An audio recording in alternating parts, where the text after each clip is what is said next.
Well, Mississippi is a very traditional state. As part of that, there's a strong military or martial tradition within our culture.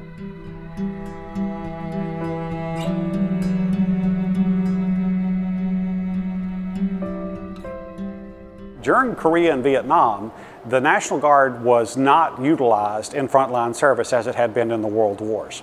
As such, Camp Shelby did not have a large contribution to make as far as training personnel that went and deployed to Vietnam, with one notable exception, and that's the 199th Light Infantry Brigade.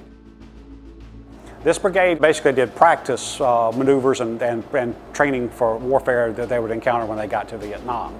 That occurred in 1966. In September of 1966, just before the brigade left Camp Shelby and went to Vietnam, the local population of the Hattiesburg area treated these soldiers going to Vietnam just like they treated the soldiers in World War I and World War II. They were going to send them off with gratitude. A friend of mine named Art Brockman, who was a PR guy for the phone company, he came to see me one day and he says, "Bud, these people have been here a long time and they fixing to leave town and go to Vietnam." And he said, the city needs to do something for them. And I said, "Well, what do we want to do?" He said, "Well, I think we need to bring them into town and have a show or event and just give them a hand, talk to them, and somebody say a few words of thanks to them." He said, "If you'll handle it from the university side, I'll work it out with the military."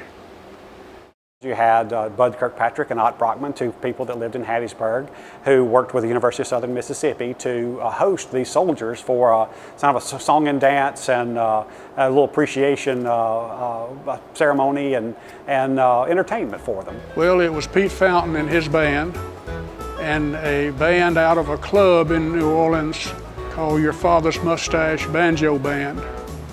And then we added Miss Southern and Miss Hattiesburg and the Dixie Darlings, and we went down to Wiggins, Mississippi, and got old Dizzy Dean to come up and tell a few stories. It got to be you ain't nobody if you're not there, And then they trucked all of those personnel in trucks. We had quite a happening that day. It was a community send-off and a community appreciation from them being there, and wish them well and Godspeed on the task that they had at hand. And that's how these soldiers left Camp Shelby to go to Vietnam. And that contrasts quite a bit for some of those very same soldiers who left Camp Shelby and the Hattiesburg area with that, and then later, maybe after their second tour, came back through California and different places like that where their reception was not as positive. When our veterans come back, whether it's Iraq and Afghanistan or Vietnam and Korea, they have two things kind of going for them, at least in our small state.